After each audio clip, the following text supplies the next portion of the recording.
Hello everyone, good morning সবাইকে। আশা রাখছি তোমরা সকলে খুব ভালো আছো আর সুস্থ আছো। আর আমরাও কিন্তু এখন বেশ ভালো আছি। ওই ভালো আছি না আমি আর কি, খুব একটা না। আমার শরীরটা তোমরা তো জানোই বেশ কয়েকদিন ধরে খারাপ যাচ্ছে। আর ঠান্ডার ধার যেহেতু আমার, তো তার জন্য না মানে সাইনাসের সমস্যা আমার সবসময়, প্রায় দিন মাথা যন্ত্রণা মানে এরকম লেগেই থাকে। আর আজকে দেখো, আজকের দিনটা দেখো কিরকম একটা মেঘলা মেঘলা। আর বেশ কয়েকদিন ধরে না আমাদের এখানে আবারও বৃষ্টি শুরু হয়েছে। বেশ কয়েকদিন রোদ্দুর দিচ্ছিল, বাট এই দুদিন না মানে একটাও জামা কাপড় শোকাচ্ছে না। আগের দিনে যা সমস্ত জামা কাপড় পরে আছে, আবার আজকের কিছু কাঁচা হয়েছে। ওই একটু দিয়ে যাচ্ছি আর কি, কোনো রকম একটু মানে হাওয়া দিচ্ছে, আজকে প্রচন্ড হাওয়াও দিচ্ছে। তো মেলে দিয়ে যাচ্ছে আর কি, যতটা শুকায় তারপর ওখানে আর কি নিচে আবার পাখা চালিয়ে আর কি তারপর দেবো। তো চলো ওদিকে জামা কাপড়গুলো মেলে দিয়েছি। আর আমার তো স্নান হয়ে গেছে, তোমরা তো জানোই যে সকালেই স্নান করে নিই। তো স্নানটা সেরে এই যে দেখো অপরাজিতা গাছটায় কয়েকটা দুটো ফুল ফুটেছে। আর এদিকে হচ্ছে তোমার নয়নতারা গাছটাতে এদিকে ছোট মতো গাছ একটা, একদম মানে ছোট্ট কুচকে গাছ, তাতে একটা হয়েছিল। আর এদিকে দেখো টাইম ফুলের গাছগুলোতে দেখো দুটো কি সুন্দর ফুল ফুটেছে। তো এই দুটোকেও আমি গোপালের জন্য নেব। আর এই মানে ছাদে আসলে না সত্যি এই ফুলগুলোকে দেখলে আমাকে মানে অনেকক্ষণ থেকে আমি দেখতে ইচ্ছা করে। আর সকালের শুরুটা আমি এই মানে ওপরে বাগান দিয়ে শুরু করি। প্রকৃতির জিনিসপত্র খুবই ভালো, মন ভালো করা একটা জিনিস। মানে ফুল গাছে মানে গাছেদের সঙ্গে সময় কাটালে দেখবে মানে ফুল সবুজ জিনিস দেখলে মনটা কিন্তু এমনি ভালো হয়ে যায়। আর এদিকে দেখো অপরাজিতা গাছের মানে নীলকণ্ঠ আর কি, নীল ফুল যেটাকে বলে, সেটাও আমার কাছে দুটো ফুটেছে। আর এই গাছটা নতুন নিয়েছি, তো এই গাছটা মোটামুটি দুটো একটা করে বেশ ভালোই ফুল দিচ্ছে। আর এদিকে নয়নতারাটা ফুল গাছটা না বেশ কয়েকটা মানে ভালোই ফোটে আর কি। তো যে কটা হয় আর কি ওই কোনো রকম ঠাকুরের জন্য হয়ে যায়। আর ও বাড়ি থেকে তো মা নিয়েই আসে ফুল গাছ। তো ও বাড়িতে না মাটি আছে, তো মানে ওখানে আর কি ভালোই মোটামুটি ফুল গাছ জবা গাছ আছে, ফুল ফোটে। বাট আমাদের মানে নিচে একদমই জায়গা নেই লাগানোর জন্য, তাই জন্য আর কি টবে লাগাই। তো যে কটা আর কি হয়। আর সকাল সকাল উঠে ফুল তোলা, স্নান করে পুজো দেওয়া, এই যে সমস্ত জিনিসগুলো না আমার করতেও ভীষণ ভাল লাগে। তো চলো ওপর থেকে এখন চলে এসেছি নিচে, নিচে এসে এখন পুজোটা দিয়ে নিচ্ছি। তারপর হচ্ছে বাকি যে সমস্ত কাজগুলো আছে সেগুলো হচ্ছে সারবো। আর আজকে তো বাবু বাড়িতে আছে, তো বাবুর জন্য হচ্ছে গিয়ে স্যুপ আর পাউরুটি। বললো মা আমি টিফিনে স্যুপ আর পাউরুটি খাবো। আর একদম সকালে হচ্ছে গিয়ে দুধ খেয়েছে, আর এখন বললো পাউরুটি দিয়ে স্যুপ খাবে। তো তার জন্য ওকে পাউরুটি দিয়ে স্যুপ বানিয়ে দিয়েছি। তো আজকে যেহেতু ও বাড়িতে ছিল নিরামিষ, তো নিরামিষ ভাবেই কিন্তু স্যুপটা বানিয়েছি, কোনো মানে পেঁয়াজ রসুন এসব কিছুই দিইনি। মা ওখানে জলের লাইন বাঁধাবে। হ্যাঁ কই জানলে? আমি জানি। কেমন হয়েছে?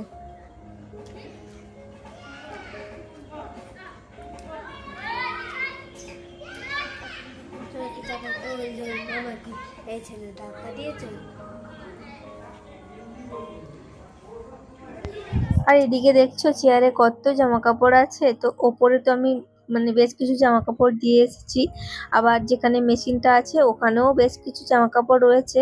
আবার এদিকে চেয়ারে ওদিকে মানে সত্যি কথা বলতে কি বর্ষাকালটা এসে না মানে এদিকে ওদিকে জামা কাপড়ের নড়ানুড়ি করছে, মানে অগোছালো হয়ে আছে। মানে আর এই জামা কাপড়গুলো দেখবে মানে এখানে ওখানে থাকলে না সত্যি কথা বলতে কি ঘর বাড়ি একটু অগোছালো অপরিষ্কার মতো লাগে, কিন্তু কিছু করার নেই। মানে কয়েকদিন ধরে জামা কাপড় শোকাচ্ছেই না। বাবুর তো আর একটাও প্যান্ট নেই, হাফ প্যান্ট ছোট ছোট, মানে সমস্তটাই ভিজে গেছে। তো ওকে আর কি মানে ভেতর থেকে মানে যেগুলো আর কি তোলা থাকে সেগুলো থেকে বের করে পরানো হচ্ছে আর কি। চলো এদিকে মায়ের ঘরে চলে এসেছি।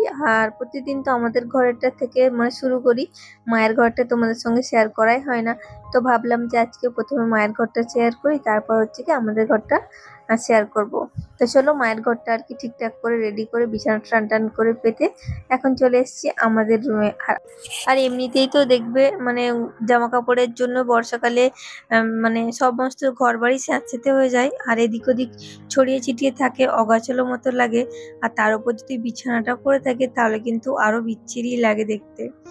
তো তোমাদের দাদা ভাইও চলে গেছে, তো ভাবলাম যে এই ফাঁকে আগে বিছানা দুটো পরিষ্কার করে নিই, তারপরে হচ্ছে গিয়ে যে সমস্ত কাজগুলো আছে ওগুলো সারবো আর কি। আর আজকে না রান্না বান্নার চাপটা সেরকম নেই, যেহেতু আজকে শনিবার ছিল, তো শনিবারের ব্লগটা তোমাদের সঙ্গে শেয়ার করছি। আর শনিবারে তো মাছ মাংস কোনোটাই হয় না, তো তার জন্য না রান্নাটা একটু তাড়াতাড়ি হয়ে যায় দেখবে। মানে ওই রুটি তরকারি হবে, তো দুপুরের দিকে ভাত যেহেতু খেয়ে যায় না তোমার দাদাভাই বাপি, তো এরা আর কি শনিবারে এখন মানে ভাত খাচ্ছে না, রুটি তরকারি খেয়ে যাচ্ছে, তো তার জন্য না মানে শনিবারে মাছ মাংস হবে না, তাড়াতাড়ি মানে রান্নাটা হয়ে যাবে আর কি। আর এদিকে দেখো আজকে হচ্ছে গিয়ে অনেকদিন হয়ে গেল ফ্রিজটা পরিষ্কার করা হয়নি, তো ভাবলাম যে আজকে যেহেতু একটু রান্না বান্নার চাপটা কম আছে, তো তার জন্য হচ্ছে গিয়ে ফ্রিজটা একটু পরিষ্কার করে নেবো। আর পরের দিনকে যাব হচ্ছে গিয়ে তোমার রবিবার দিনকে আছে বাবুর মানে ক্যারাটে বেল্ট এক্সাম আছে, তো ওর জন্য হচ্ছে গিয়ে আন্দুলে আর কি যেতে হবে, তো ওখানে যাব।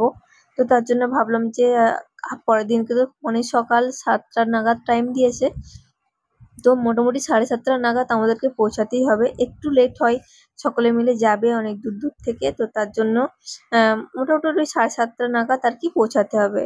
তো সেই জন্য আর কালকে কোনো কিছুই কাজ হবে না, আসবো একদম ওই দুপুর হয়ে যাবে। তো তোমাদের দাদাভাইকে বলেছি যে দিয়ে আসতে আর কি, কি করে ও দেখি, না হলে কিন্তু এই অটো টোটো করে যেতে হবে আমাকে। তো আশা করছি রবিবার তো ছুটি থাকবে, তো দিতে যাবে। তো আর আমরা আর কি ভাবছি যে মানে অটো করে চলে আসবো। তো তার জন্য হচ্ছে গিয়ে কিছুই কাজ হবে না, সকালে উঠেই আমাকে বেরিয়ে যেতে হবে, কোনোরকম পুজোটা হয়তো করে রেখে যাব। আর আমি উঠলেও কি হবে বলতো, বাবু আর তোমাদের দাদা ভাই ওরা দুজন তো কিন্তু ঘুম থেকে উঠতেই চাইবে না। আর কালকে যেহেতু রবিবার, তোমার দাদা ভাই একটু বেশি করেই ঘুমোয়, তো এই সকাল সকাল ওঠাটা না ওর কাছে একটু চাপের। তো দেখি কি হয়, কতটা কি হয়। তার জন্য আজকে ফ্রিজটা পরিষ্কার করে নিচ্ছি, আর অনেকদিন হলো না পরিষ্কার করা হয়নি, কিরকম একটা নোংরা হয়ে গেছিল। আর এই যে ফলগুলো একদম বের করে ওপরে যে ক্যানগুলো বের করে ধুয়ে নিয়েছিলাম, আর এখন দেখো সমস্ত কিছু লাগিয়ে দিয়েছি, লাগিয়ে আবার মুছে টুছে আর কি ধুয়ে মুছে আবার পরিষ্কার করে ফ্রিজের মধ্যে যেরকম ছিল আর কি আটকে দিয়েছি। আর ওপরের দিকটা একটু কলিং দিয়ে আর কি পরিষ্কার করে নিচ্ছি। আর ওই যে বললাম না ওপরে দেখো বাইরে এখন বৃষ্টি হচ্ছে, আর এই মেঘ আর এই রোদ্দুর মানে কখন কি হচ্ছে বোঝা খুব দায় মুশকিল। তো দেখো তখন একটু জামা কাপড় গুলো দিয়ে আসলাম, আর এখন দেখো বৃষ্টি হচ্ছে। আর এই বর্ষাকালে না মানে সত্যি কথা বলতে কি ওপর নিচে উঠে নেমে মানে পা হাতের যন্ত্রণা ধরে যায়। বিশেষ করে এই বর্ষাকালটা না খুব কষ্টের, মানে কি বলবো, শুধুমাত্র এই জামা কাপড় দেয়া নেই আর কিছুই না। মানে যতবার বৃষ্টি আসবে ততবার যাওয়া আসা, এই করে করে না সত্যি পায়ের মানে হাঁটুর দফা রফা শেষ হয়ে যাচ্ছে। আর মায়ের না সব জিনিসটা আর কি শুকনো হলে ভালো হয়। মানে মানে বাড়িতে যদি থাকে না মানে কতবার যে ছাদে যাবে, একবার দিয়ে আসবে, আবার তুলে রেখে আসবে, আবার দেবে, তো এই করতে থাকে মা সারাক্ষণ। আর মা যখন না থাকে সেই জিনিসটা আমাকে করতে হয়, মানে ছাদে যাব, তুলে রেখে আসবো, আবার যাব, এরকমটাই করতে হয় আর কি। মানে এই বর্ষাকালটা ভীষণ চাপের আমার কাছে। আর যেহেতু বৃষ্টি হচ্ছে তার জন্য আর নিচেটা একটু ঝাড় দিলাম না, তো ওপর থেকে আর কি দিয়ে দিলাম, কারণ নিচে তো বৃষ্টি হচ্ছে, নামা যাবে না। তবে চলো কথা বলতে বলতে কিন্তু আমার ওদিকে মানে ঝাড় দেওয়াটা কমপ্লিট হয়ে গেছে। আর এই ফাঁকে তোমাদের কিছু কমেন্ট পড়া যাক। অ্যাকোস্টেটিক ঘুঘু থেকে দাদাভাই কমেন্ট করেছো যে খুব ভালো লাগলো, ধন্যবাদ আপনাকে। তো থ্যাংক ইউ সো মাচ দাদাভাই কমেন্ট করার জন্য। অনেক ভালো থেকো, সুস্থ থেকো, আর এভাবে আমার পাশে থেকো, কমেন্ট করতে থেকো। আর এদিকে দেখো এখন হচ্ছে গিয়ে মানে একটা তাল আর কি, তাল শাঁসটা বের করবো এখন। বাড়ির সমস্ত কাজ কিন্তু আমার এখন হয়ে গেছে, আর রান্না বান্নাটা তো রুটি আর তরকারি করেছি, তো সেজন্য তোমাদের সঙ্গে শেয়ার করলাম না। তো হচ্ছে কি এখন এই তালটা মানে শাঁস বের করে রেখে দেবো, মানে তো তালটা চেঁচে মানে রেখে দেবো। মা আর কি বিকেলের দিকে মানে ফুরুলি বানাবে, তালের বড়া যেটাকে বলা হয়। তো তার জন্য চাল ভেজিয়েছে, মানে আতপ চাল সুজি ময়দা এসব দিয়ে করবে আর কি। তো আমি এখন তালটা আর কি মানে চেঁচে রেখে দিচ্ছি, কারণ বাবু আসবে, বাবু আসার পর খাওয়া দাওয়া করবো, তখন আর ভাল লাগবে না। তো এখন ভাবলাম যে যেহেতু সমস্ত কাজ হয়ে গেছে, তাহলে বাবুকেও নিতে যাব, একটু সময় বাকি আছে, তো তার জন্য আমি আর কি তাল শাঁসটা বের করে রেখে দিয়েছি। আর বাবু আসার পরও না আর কোনো ভিডিও ক্লিপ নেওয়া হয় না, এটা একবার সন্ধ্যাবেলাকার ভিডিও। তো দেখো এখানে হচ্ছে আলুর দম হবে, তো তার জন্য বড় বড় করে ডুমো ডুমো করে আলু কেটে আর কি সেদ্ধ বসিয়েছি, সেদ্ধ বসাবো। তার জন্য আলুগুলো হচ্ছে গিয়ে ভেজে নিচ্ছি। আর এদিকে দেখো তোমাদেরকে তো দেখালাম যে তাল শাঁস বের করছি। এই যে দেখো মা এক থালা ফুরুলি বানিয়েছে, তো এই ফুরুলিগুলো হচ্ছে গিয়ে এখন সবাই মিলে খাবো আর কি, আমি মা খাবো, বাকি তোমাদের দাদা ভাই খাবে না, আর বাবুও খাবে না, বাপি কয়েকটা খাবে আর কি। আর এখন আমি কিন্তু এক বাটি নিয়ে বসে গেছি খাওয়ার জন্য। আর এই তালের যে কোনো জিনিস আমার খুব প্রিয়, খুব ভাল লাগে, তার মধ্যে ফুরুলিটাও একটা। আর এই যে দেখো এখন বাবু গাড়ি চড়ছে, আর ওর একটা রাগ মতো হয়েছে আমার ওপরে, মানে ও আর কি বাইরে যেতে চাইছিল, বাট আমি যেতে দিচ্ছিলাম না বলে ওই জন্য আর কি ও একটু রাগ হয়েছে। তো চলো আগে তোমাদের সঙ্গে অনেক গল্প হবে, অনেক কথা হবে। আজকে তাহলে আসি, টাটা, সবাই খুব ভালো থাকবে।